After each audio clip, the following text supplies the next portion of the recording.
ಪರಭಂಗ ಮತ್ತು ವೈಷ್ಣವ ಪರಭಂಗ. ವೈಷ್ಣವರಿಗೆ ಮನುಷ್ಯ ಜಾತಿಯಲ್ಲಿ ಇರೋರಿಗೆ ವೈಷ್ಣವರು ಅಂತಾರೆ. ಆ ವೈಷ್ಣವರು 84 ಲಕ್ಷ ರಾಶಿಯಲ್ಲಿ ದುರ್ಲಭವಾಗಿರುವಂತಹ ಮನುಷ್ಯ ಶರೀರದ ದಾರಿ ಬಂದಿರುವಂತಹ ಮಾನವರಿಗೆ ಉಪದೇಶ ಮಾಡುವಂತ ವೈಷ್ಣವವನ್ನು ಹೇಳ್ತಾರೆ.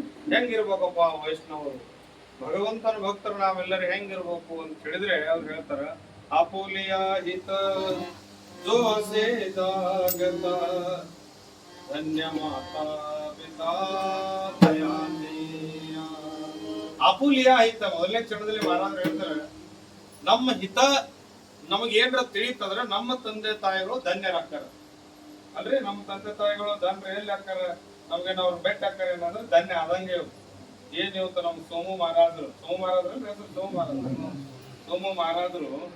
ಅವ್ರ ಮಕ್ಕಳು ಧನ್ಯ, ಅವರು ಹಿತ ನಮ್ಮ ಹಿತ ಸಂಘದೊಳಗೆ ಐತಂತ ಅವ್ರಿಗೆ ತಿಳಿದದಕ್ಕ ಅವ್ರು ಧನ್ಯರಾದ ನೋಡ್ರಿ.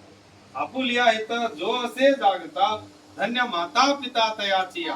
ತಂದೆ ತಾಯಿ ಧನ್ಯ ಯಾವಾಗ ಆಗ್ತಾರಂದ್ರೆ ಆ ಮನೆಯೊಳಗೆ ಸಂತರ ಶರಣರು ಬರಬೇಕು. ಆ ಸಂತರ ಉಪದೇಶಗಳನ್ನು ತಿಳ್ಕೊಂಡು ಶ್ರುತಿ ಸ್ಮೃತಿ ವಾಕ್ಯಗಳ ಅರ್ಥ ಜೊತೆಗೆ ನಡೀತಾರಲ್ಲ, ಆ ಶಾಸ್ತ್ರದ ಆ ಅನುಸಾರವಾಗಿ ಜೀವನ ಮಾಡೋರಿಗೆ ಅದಕ್ಕೆ ಹಿತ ಅಂತ ಹೇಳ್ತಾರೆ. ಹಿತ ಶಬ್ದ ಬಳಸಿದ್ರು. ಆಪುಲಿಯ ಹಿತ ತಮ್ಮ ತಮ್ಮ ಹಿತ ಎದುರಾಗೈತಂತ ತಿಳಿತು, ತಮ್ಮ ಹಿತ ತಿಳಿತಂದ್ರೆ ಆ ತಂದೆ ತಾಯಿಗೆ ಉದ್ಧಾರ ಆಕಾರ. ಮತ್ತೆ ಯಾವ ತಂದೆ ತಾಯಿ ಉದ್ಧಾರ ಆಕಾರ?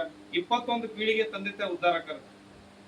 ಈ ಒಂದೇ ಸೋಮವಾರ ಒಬ್ರನ್ರಿ, ನಿಮ್ಮ 21 ಪೀಳಿಗೆ ಅವನ ಕಡೆ 21 ಪೀಳಿಗೆ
ಪಕ್ಷ ಉದ್ಧಾರತಿ.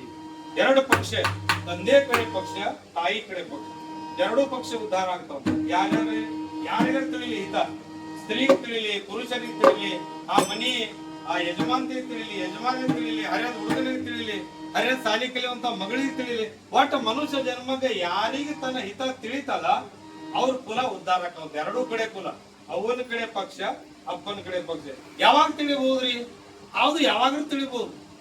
ಯಾರಿಗೂ 4 ವರ್ಷಕ್ಕೆ ತಿಳಿತದ, 5 ವರ್ಷಕ್ಕೆ ತಿಳಿತದ, ಕೆಲವೊಬ್ಬರಿಗೆ 10 ವರ್ಷ, 20, 80, 90 ಕೆಲವ್ರಿಗೆ ತಿಳಿದು ಇಲ್ಲ. ಎಷ್ಟೋ ಜನ ಬಂದ್ ಹೋಗಿರ್ತಾವ.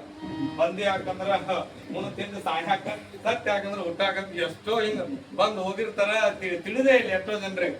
ಅದಕ್ಕಾಗಿ ಅಪುಲಿಯ ಹಿತ, ಯಾವಾಗ ಹಿತ ತಿಳಿತದ ಅವಾಗ ಜೀವನದೊಳಗ ಆನಂದ ಸಿಗ್ತದ.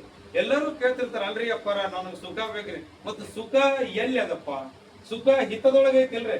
ಈಗ ಸುಖ ಹಿತದೊಳಗ ಅದ, ನಾವೇದ್ರ ಸುಖ ಬಿಡ್ಕಡಾಕತ್ತೀವಿ ಅಹಿತ. ಅಹಿತ ಅಂದ್ರ ಮಾವಿನ ಹಣ್ಣು, ರುಚಿ ಐತಿ ಮಾವಿನ ಹಣ್ಣು. 10 ಹಣ್ಣು ತಿಂದ್ರೆ ಏನಾಗ್ತದ್ರಿ? ಪ್ರಾಣ ಹೋಗ್ಬಿಡ್ತದ.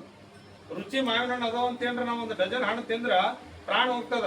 ರುಚಿ ಅದ, ಹಿತ ಇಲ್ಲ ಏನ್ರಿ? ಮಾವಿನ ಹಣ್ಣು ರುಚಿ ಅದ, ಹಿತ ಇಲ್ಲ. ಸೇಬು ಹಣ್ಣ ರುಚಿ ಇಲ್ಲ, ಸ್ವಾದ ಇಲ್ಲ, ಹಿತ ಏನ್ರಿ? ಸೇಬು ಹಣ್ಣ ನೀವು 10 ತಿಂದ್ರೆ ಏನಾಗಲ್ಲ. ಅದು ಯಾಕೆ ಏನಾಗಲ್ಲ ಅಂದ್ರೆ 40 ನಿಮಿಷದೊಳಗೆ ಕರಗ್ತದ. ನೀವ್ ಹಂಗ ತಿಂತೀರಿ ಹಂಗಂಗ್ ಕರಕೋತ ಹೋಗ್ತದ ಸೇಬು ಹಣ್ಣು. ನೀವು ಎಷ್ಟೊಂದು ತಿನ್ರಿ ಅದಕ್ಕೆ, ಇಡೀ ದಿನ ತಿನ್ಕೋತ ಕೂತ್ರಿ ಒಂದ್ ಬುಟ್ಟಿ ತಗೊಂಡು. ಆದ್ರೆ ಸೇಬ ಬಟ್ಟಿ ಕೆಡುದಿಲ್ಲ, ಅದು ಹಿತ ಅದ. ಮಾವಿನ ಹಣ್ಣು ಜರಿ ಏನ್ರ ತಗೊಂಡ್ರಿ ಹಿಂಗಂದ್ರ ಮತ್ ಬಾರ್ಸೋರು ಎಲ್ಲಾರು ಬರ್ಬೇಕಾಗ್ತದ. ಬುಟ್ಟಿ ಗಟ್ಲೆ ತಿಂದ್ರ ಅಂದ್ರ ಯಾವ್ದು ಅಲ್ಲಿಗೆ ಬಾರ್ಸೋರು ಬರ್ಬೇಕಾಗ್ತದ. ಅದು ರುಚಿ ಇದ್ದಿದ್ದು ಹಿತ ಅಲ್ಲ. ಹಂಗ ನಮ್ಮೆಲ್ಲರಿಗೆ ಹಿತ ಎದ್ರಾಗ ಕಾಣಕತ್ತ ಅಂದ್ರ ವಸ್ತು ಸಂಗ್ರಹ, ಭೋಗ ಸಂಗ್ರಹ, ಸೌಂದರ್ಯವರ್ಧಕ, ಈ ಏನ್ ಜಗತ್ತ, ಈ ಏನ್ ಮಾಯಾರೂಪಿ ಜಗತ್ತದ ಅದು ಹಿತ ಅಂತ ತಿಳ್ಕೊಂಡೇವ್ ನಾವು. ಅದು ಹಿತ ಅಲ್ಲ, ಅದು ಪ್ರಿಯ. ಇದು ಹಿತ, ಅದು ಪ್ರಿಯ. ಅದು ಅಹಿತ ಇದ್ದಿದ್ದ ಏನಾಗ್ತದ, ರುಚಿ ಇರ್ತದ. ಯಾವುದು ಕಹಿ ಇರ್ತದ ಅದು ಹಿತ ಇರ್ತದ. ನೀವು ನೋಡ್ರಿ, ಜ್ಯೂಸ್ ಕುಡಿತೇವೆ ಅಂತೇಳಿ ಹಾಗಲಕಾಯಿ ಜ್ಯೂಸ್ ಕುಡ್ರಿ. ಹಾಗಲಕಾಯಿ ಜ್ಯೂಸ್ ನಾವು ಹಾಗಲಕಾಯಿ ಪಲ್ಯನೇ ತಿನ್ನೋದಿಲ್ಲ, ಇಲ್ಲ ಜ್ಯೂಸ್ ಎಲ್ಲಿ ಕುಡಿದ್ರಿ ಅಂತಾರ. ಹಾಗಲಕಾಯಿ ತಿನ್ನಾಕ ಆ ಮಕ್ಕಳೆಲ್ಲಾರು ಅಲ್ಲಿ ಹತ್ತಾರ, ಏನ ತಿನ್ನಲ್ಲಪ್ಪ ಅಂತಾರ. ಅದನ್ನ ಏನ್ರ ತಿಂದ್ರೆ ಏನಾಕೈತ್ರಪ್ಪ, ಹಿತ ಆಗ್ತದೆ. ಶುಗರ್ ಕಡಿಮೆ ಆಗ್ತದ, BP ಕಡಿಮೆ ಆಗ್ತದ, ರಕ್ತ ಶುದ್ಧಿ ಆಗ್ತದ. ನಮ್ಮ ಶರೀರದೊಳಗೆ ಎಲ್ಲಾ ಅವು ಏನ್ ನಮ್ಮ ಒಳಗಡೆ ಅದಾವಲ್ಲ ಫಂಕ್ಷನ್ಗಳು, ಅವ ಅಗ್ದಿ ಖುಷಿ ಆಕಾವತ್ತದ. ಖುಷಿ ಹಿತ ಏನ್ ಅದ್ಭುತ ಔಷಧ ತಿಂದಪ್ಪ ಅಂತ ಜಿಗ್ದಾಡ್ತಾವತ್ತಾವ, ಒಳಗಿನ ಎಲ್ಲಾ ಜಿಗ್ದಾಡ್ತಾವತ್ತ. ಆದ್ರ ನಾಲಿಗೆ ಬ್ಯಾಡತ್ತದ. ನಾಲಿಗೆ ಒಲ್ಲೆ 5 ನಾಲಿಗೆ ಒಲ್ಲೆ ಅಂದಿದ್ದು ಒಳಗಿನ ಎಲ್ಲರಿಗೂ ಆನಂದ ಅದಂತ. ಇನ್ನು ನಾಲಿಗೆ ಬೇಕಂದಿದ್ದು ಒಳಗಿನವ್ರು ಸುಸ್ತು ಹಿಡಿದೋಗ್ತಾರ. ಒಳಗಿನವ್ರು ಈ ನೋಡ್ರಿ, ನೀವು 1 ಕಪ್ ಅರ್ಧ ಕಪ್ ಚಾ ಕುಡ್ರಿ, ಸಕ್ಕರೆ ಚಾ, ಅದು ಕರಗ್ಸಾಕ 30 ನಿಮಿಷ ಕೆಲಸ ಮಾಡ್ಬೇಕಂತ ಹಾರ್ಟ್. ನೋಡ್ರಿ, ಒಂದಿಷ್ಟು ಬೆಲ್ಲ ತಿಂದ ನೀರ್ ಕುಡಿರಿ, ಹೊಟ್ಟೆಗಿದ್ದ ಆಹಾರ ಕರಗಿಸ್ತದಂತ ಬೆಲ್ಲ. ಸಕ್ಕರೆ ಕರಗ್ಸಾಕ ಶರೀರ ಕಷ್ಟಪಟ್ರ ಶರೀರ ಒಳಗಿನ ಆಹಾರ ಕರಗ್ಸಾಕ ಬೆಲ್ಲ ಈ ಸಹಾಯ ಆಗ್ತದಂತ. ಅದಕ್ಕಾಗಿ ಹಿತ ಯಾವುದು, ಅಹಿತ ಯಾವುದು. ಒಬ್ಬೊಬ್ಬರು ಏನ್ರಿ ತಿನ್ನುದು ಉಣುದು, ಆರಾಮ್ ಮಾಂಸ ಮಟನ್ ತಿಂದು ದಾರು ಕುಡುದು ಅಗದಿ ಆರಾಮ್. ನಮ್ ಏಕಾದಶಿ ಇರ್ಲಿ ದ್ವಾದಶಿ ಇರ್ಲಿ ಏನಿಲ್ಲ, ಮಕ್ಕಳಿಗೂ ಮಾಂಸ ತಿನ್ಸುದು ಎಲ್ಲ ತಿನ್ನಿಸಿ ಚಂದಾಗಿರೋದು 4-5 ನಮ್ ಲಮಣ್ಯಾರ ಅಂತಾರೆ.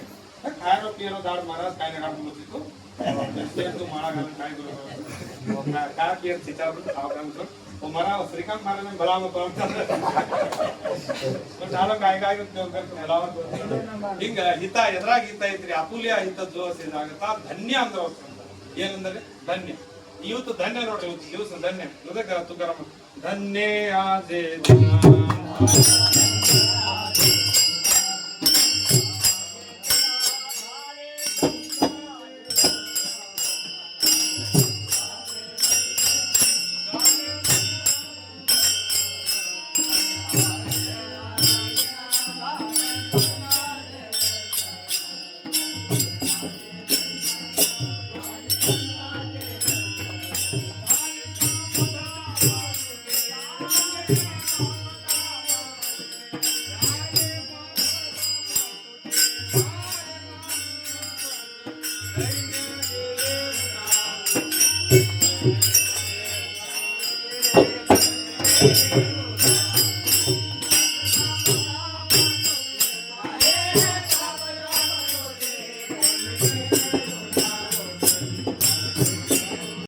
पाप ताप तुटी दैन्य गेले ಬಾಬಾ. ಎಷ್ಟೋ ಜನ್ಮ ಬಂದಿವಿ. ನಮ್ಮ ತಂದೆ ತಾಯಿ ಸಂತ್ರಿ ಭೇಟಿನೇ ಮಾಡಿಸಿದ್ವಿ. ಎಷ್ಟೋ ಜನ ಬಂದು ಹೋಗ್ಯಾವು, ಸಂತ್ರಿ ಭೇಟಿ ಆಗಿಲ್ಲ ನಮಗ. ನಮ್ಮೇನ್ರಿ ಅಡಗ್ಲಿ ತಂಡದಾಗ ಜಗ್ ಮಂದಿ ಸಂತರ ಅದಾರ, ಯಾಕೆ ಭೇಟಿ ಆಗುದಿಲ್ರಿ? ಚಂತನ ಊರಾಗ ಅಡ್ಡಾಡ್ತಾರ. ಅವ್ರ ಸಂತರ ಅಲ್ಲ, ಸಂತರಗತೆ ಕಾಣೋರ ಅಟ್ಟ.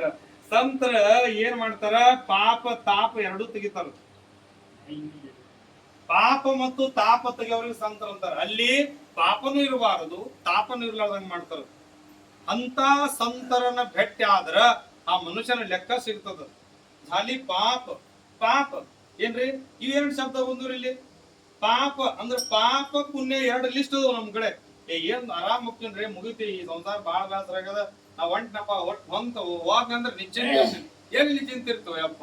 ಇದ್ದಾಗ ಚಿಂತೆ, ಬಿಟ್ಟಿಲ್ಲ ಅಂದ್ರೆ ನಿಶ್ಚಿಂತೆ ಹೆಂಗಿರ್ತಿ? 2 ಕಟ್ಕೊಂಡ ಹೊಂಟಿ ಮತ್ತೆ 2 ಕಟ್ಕೊಂಡ ಬರ್ತಿ. ಏನು?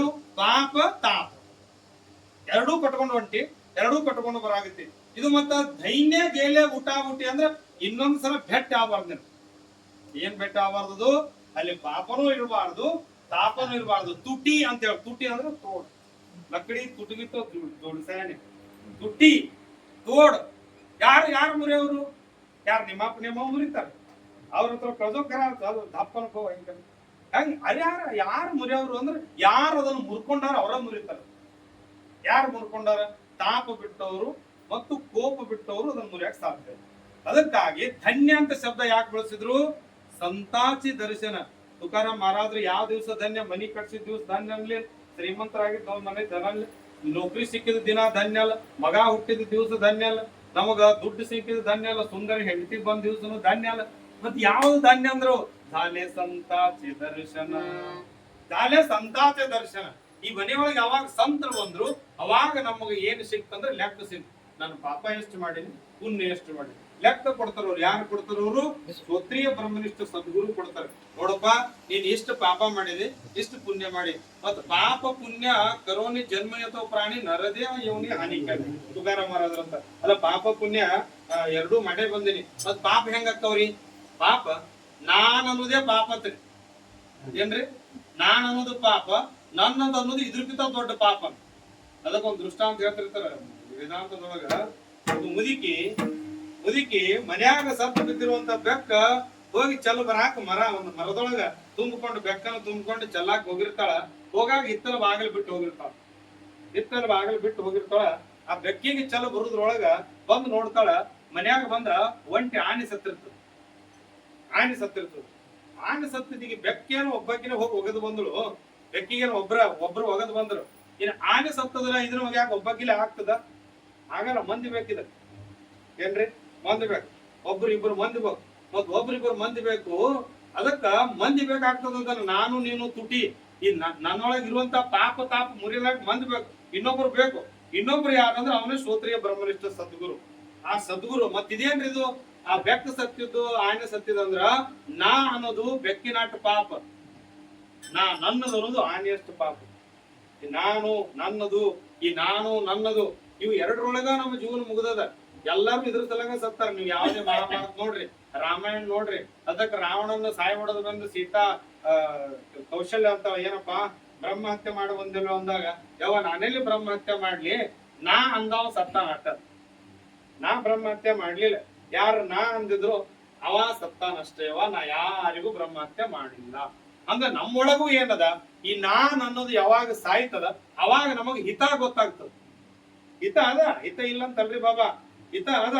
ನಿನ್ನೊಳಗ ಹಿತ ಅದ, ಮತ್ತ ನನ್ನೊಳಗ ಹಿತ ಯಾರು ಗೊತ್ತ ಮಾಡ್ಸೋರು ಅಂದ್ರ ಶ್ರೋತ್ರಿಯ ಬ್ರಹ್ಮನಿಷ್ಠ ಸದ್ಗುರು ಸಂತ ಸ್ವರೂಪರಾಗಿರುವಂತ ಆ ಸಂತರ ಭೇಟಿ ಆದಾಗ ನನ್ನ ದಿವಸ ಧನ್ಯ ಅಂತ ತುಕ್ಕೊಬ್ರು ಯಾರು ಹೇಳ್ತಾರೆ. ಅದಕ್ಕೆ ಈ ದಿವಸನು ಧನ್ಯ ಈ ಮನೆಯೊಳಗ. ಯಾಕಂದ್ರೆ ನಮಗೆ ಎಲ್ಲಿ ಹಿತ ಅದಂದ್ರ ಸಂತ ಶರಣರ ಕೀರ್ತನ ಪ್ರವಚನ ಕೇಳೋದ್ರಲ್ಲಿ ಹಿತ ಅಂತ ನಿಮ್ ಮನೆ ಮಕ್ಕಳು ಏನ್ ತಿಳ್ಕೊಂಡಾರಲ್ಲ, ಅದಕ್ಕೆ ತುಕಾರಾಮ್ ಮಹಾರಾಜರು ಮೊದಲನೇ ಚರಣದಲ್ಲಿ ಹೇಳ್ತಾರೆ, ಅಪುಲಿಯ ಹಿತ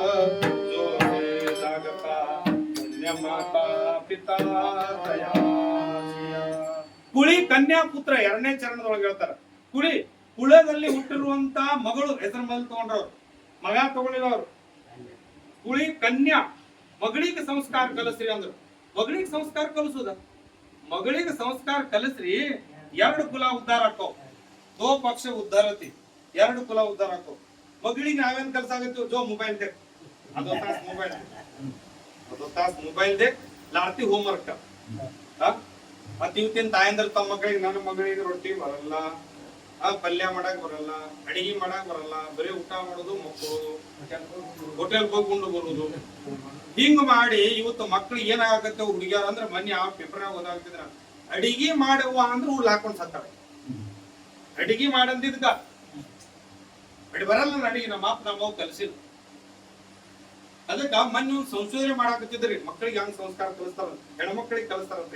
ನನಗೂ ಗೊತ್ತಿಲ್ಲ, ಅದು ವಿಡಿಯೋ ನೋಡಿದಾಗ ನನಗೂ ಗೊತ್ತಾಯ್ತು. ಒಬ್ಬರು ಸಂಶೋಧಕರು ಹೇಳಾಕತ್ತಿದ್ರು, ಈಗಿನ ಹುಡುಗಿಯಾರು ಇಷ್ಟ ಯಾಕೆ ಆತ್ಮಹತ್ಯೆ ಮಾಡ್ಕೊಳಕತ್ತಾರ, ಇದಕ್ ಕಾರಣ ಏನು ಅಂತ ಒಬ್ರಿಗೆ ಕೇಳಿದ್ರು.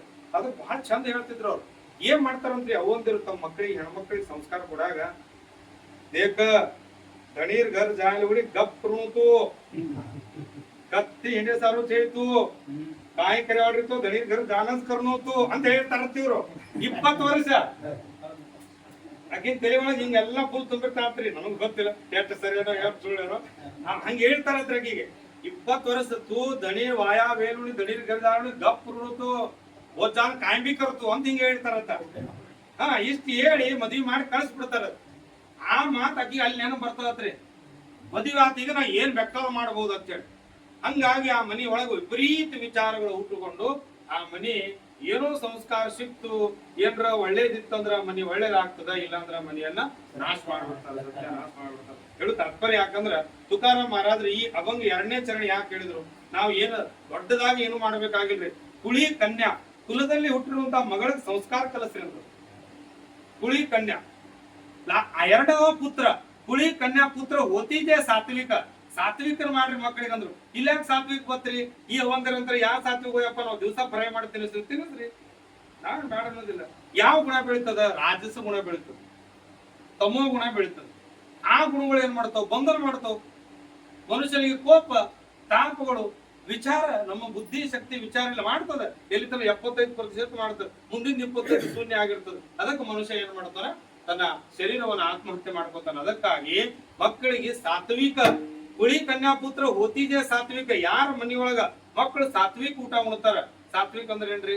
ಊಟ 3 ಪ್ರಕಾರ ಅದ. ಮಕ್ಕಳು ತಪ್ಪಿಲ್ಲ ನೋಡ್ರಿ. ಜಗತ್ತಿನೊಳಗ ನಾವು ಮಕ್ಕಳು ಏನ್ರಿ, ನಮ್ಮ ಮಕ್ಕಳು ಸರಿಯಾಗಿ ಹುಟ್ಟಿಲ್ಲ, ನಮಗ ಎಂತವ್ರು ಸಿಕ್ಕಾರ. ಯಾರು ಮಕ್ಕಳು ಹುಟ್ಟಿದ ತಕ್ಷಣ ತನ್ನ ತಾಯಿ ಹಾಲನ್ನು ಕುಡಿದಿರ್ತಾನ ನೋಡ್ರಿ. ನೀವು ಮಕ್ಕಳು ನೋಡ್ರಿ, ಹಾಲು ಕುಡಿದಿರ್ತಾನ. ಎಲ್ಲಾ ಪ್ರಾಣಿಗಳು ಮಾಂಸ ತಿನ್ನಕ್ ಬಂದ ಪ್ರಾಣಿಗಳು ಹಲ್ಲು ತಗೊಂಡ್ ಬಂದಿರ್ತಾವ. ಅವು ಮಾಂಸ ನಾಲಿಗೆಯಿಂದ ನೀರು ಕುಡಿತಾವ್, ಅವು ಮಾಂಸನೇ ತಿಂತಾವ್. ಮನುಷ್ಯರು ಯಾರು ಅವ್ರು ಮಾಂಸ ತಿನ್ನಕ್ ಬಂದಿರ್, ಎಲ್ಲರೂ ಹಾಲು ಕುಡಿಯಾಕ ಬಂದವ್ರ. ಎಲ್ಲರೂ ತನ್ನ ತಾಯಿ ಎದೆ ಹಾಲು ಕುಡಿದಾರ 1 ವರ್ಷ ಪ್ರತಿಯೊಬ್ರು. ಮತ್ ತುಟಿಗೆ ಹಚ್ಚಿ ನೀರು ಕುಡಿತಾನೆ. ಇಷ್ಟು ಗೊತ್ತಿಲ್ಲ. ನೀವು ಯಾವ್ದಾದ್ರು ಪ್ರಾಣಿ ಮನುಷ್ಯನಿಗೆ ಒಬ್ಬನಿಗೆ ಬಿಟ್ಟು ತುಟಿಗೆ ಹಚ್ಚಿ ನೀರು ಕುಡಿಯೋ ಪ್ರಾಣಿ ಯಾವನಾರು ಮಾಂಸ ತಿಂತದಂದ್ರೆ ನಿಮ್ ಮನ್ಯಾಗ ಒಂದ್ ಜೀತಾ ಇರ್ತೀರ ನೋಡ್ರಿ. ನೀವು ಪ್ರಕೃತಿ ಒಳಗೆ ಒಬ್ರು ಕುಡಿಯಂಗಿಲ್ಲ, ಒಬ್ರು ತಿನ್ನಂಗಿಲ್ಲ. ತುಟಿಗೆ ಹಚ್ಚಿ ನೀರು ಕುಡಿಯೋ ಪ್ರಾಣಿಗಳು ಮಾಂಸನೇ ತಿನ್ನಂಗಿಲ್ಲ. ಮನುಷ್ಯ ಒಬ್ಬ. ಮತ್ತೆ ಇವಂದ ನೆನಪು ಇವನಿಗಿಲ್ಲ, ನಾ ಯಾರದಿಲ್ಲ ಅಂತ ಹೇಳಿ. ಯಾರು ತಪ್ಸ್ಯಾರ ಅದನ್ನ? ಯಾರು ತಪ್ಸ್ಯಾರ? ಇವ್ರ ತಂದೆ ತಾಯಿ ಅಲ್ಲ. ತಂದೆ ತಾಯಿ ಯಾರಂದ್ರು? ತುಮಿ ಸಂತ ಮಾಯಾ ಬಾಪ ಕೃಪಾ.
ಯಾರು ಹಿತ ಹೇಳೋರು? ಯಾರು ಅಂದ್ರೆ ಜಗತ್ತಿಗೆ ತಂದೆ ತಾಯಿ ಆಗಿರುವಂತ ಸಂತ ಮಹಾತ್ಮಗಳು. ಯಾರು? ತುಕ್ಕುಂಬರ ಯಾರಿಗಿಂತ ಪೂರ್ವದಲ್ಲಿ ಆಗಿ ಹೋಗಿರುವಂತ ಸಂತ ಶರಣರಿಗೆ ತುಮಿ ಅಂತ ಬಹುವಚನ ಬಳಸಿದ್ರು. ತುಮಿ ಸಂತ ಮಾಯ. ಅವರು ಸಂತರು. ಜಗತ್ತಿನ ತಂದೆ ತಾಯಿ ಯಾರು? ಸಂತರು. ಯಾವ್ದು ಹಿತ ತೋರಿಸ್ಕೊಡ್ತಾರಲ್ಲ ಅವರು ಸಂತರು. ಅಹಿತ ತೋರಿಸ್ಕೊಡೋರು ತಂದೆ ತಾಯಿ ಅಲ್ಲ. ಮತ್ ನಾವೇನ್ ಮಾಡ್ತಾ ಇದೀವಿ? ಮಕ್ಕಳಿಗೆ ಯಾವ ಜೀವಿಯನ್ನ ಕೊಲೆ ಮಾಡಿ ಅವರು ಮಾಂಸ ತಿನ್ನಿಸೋದ್ರಿಂದ ನನ್ನ ಮಕ್ಕಳು ಸದ್ಬುದ್ಧಿ ಸದೃಢ ಆಕಾರ ಗಟ್ಟ ಆಕಾರ ಅಂದ್ರ ನೋಡ್ರಿ ನೀವು. ಒಂಟೆ, ಆನೆ ಅವನ ಮಾಂಸ ತಿಂತಾವ್. ಎತ್ತುಗಳು ದಿವಸ ನೇಗ್ಲಿ ಊಡ್ತಾರ. ದಿನ 4 ಎಕರೆ ಹೊಲ ಗಳೆ ಹೊಡಿತಾವ್. ಅವನ್ ಮಾಂಸ ತಿಂತಾವ್. ಒಣ ಹುಲ್ಲು ಕಣಿಕೆ ತಿಂತಾವ್. ಮನುಷ್ಯನ ಮತಿ ಹಾಳಾಗ್ಯದ. ಅದಕ್ಕೆ ತುಕ್ಕೊಬ್ಬರ ಯಾರಂದ್ರು ಸಾತ್ವಿಕ ಅಂದ್ರು. ಮನಿ ಒಳಗ ಮಕ್ಕಳಿಗೆ ಸಾತ್ವಿಕ ಊಟ ಮಾಡಿಸ್ರಿ, ಸಾತ್ವಿಕ ಗುಣಗಳನ್ನ ಬೆಳೆಸ್ರಿ. ಅವಾಗ ಗುಣ ಬೆಳೆಸಿದ್ರ ದಯಾಚ ಹರಿ ಕವಾಟೆ ದೇವ. ನೀವೇನ್ ಭಗವಂತ ಮೇಲೆ ಹೋಗ್ಬೇಕಾಗಿಲ್ಲ, ಹೋಲ್ ಬಿಡ್ರಿ. ಅವನು ಮನುಷ್ಯನಾಗಿ ಕೇಳಿಲ್ಲ, ಅದಕ್ಕೆ ಯೂತ್ ಬಂದು ಕೇಳಾಗತ್ತೆ. ಹೀಗಾಗಿ ಸಾತ್ವಿಕ ಜರ ನೀವು ಏನಾದ್ರೂ ಕೆಳಗೈತ್ ನೋಡ್ರಿ, ಹೊರಗೆ ತೆಗೆದು ಬಿಡ್ರಿ. ಅವನು ನೀವು ಬ್ಯಾಸರ ನೀವು ಹೊರಗೆ ಬರ್ರಿ ಹಂಗ. ಯಪ್ಪ ನೀ